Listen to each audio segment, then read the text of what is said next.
abakuru b'ibihugu, abaserukira ibihugu byabo mu Burundi, imihari ya politiki hamwe n'abandi bategetsi batandukanye bari mu turere n'imigabane y'isi itandukanye barabandanya kurungika ubutumwa bwabo bwo gukezanya n'icubahiro General Major Evariste Ndayishimiye kwiteka yatewe n'abarundi mu matora kwa 20 rusa mu mwaka wa 2020.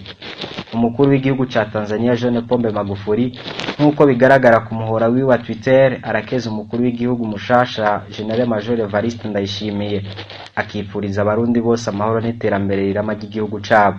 Umukuru w'igihugu ca Kenya Uhuru Kenyatta nawe nyene yararungikiye General Major Evariste ubutumwa bwo kumukeza no gukeza umugambwe CNDD-FDD washoboye gutahukana intsinzi mu matora yo kwa 20 rusama. Abandi bakeza umukuru w'igihugu mushasha General Major Evariste Ndayishimiye n'ubuserukizi bw'igihugu ca Tanzania mu Burundi aho bukeza kandi umugambwe CNDD-FDD. Ubwo buserukizi bukongera bukamenyesha ko umunyamabanga mukuru w'umugambwe CCM cyangwa ca Mapinduzi akeza mugenzi we arongoye umugambwe CNDD-FDD kwiteka yatewe ryo kurongora igihugu mu misi iri imbere.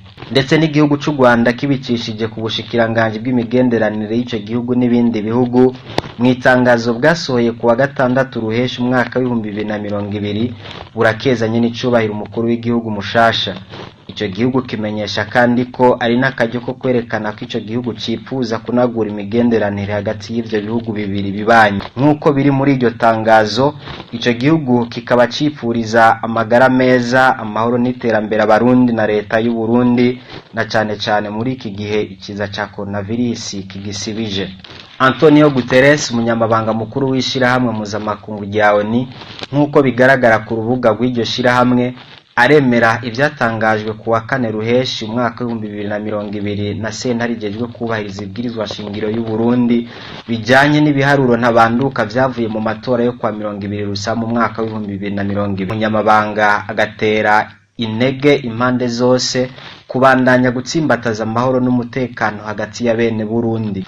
Eka mbere n'umuhari wa politike Senarede Giriteka nkuko bigaragara mu itangazo wasohoye ku wa 7 ruhesha umwaka wa 2020 uvuga ko wemera ivyashikirijwe n'iyo sentare ku wa 4 ruhesha umwaka wa 2020. Gutyo muhari ugashimira abarundi kumwete n'ubwira bagumanye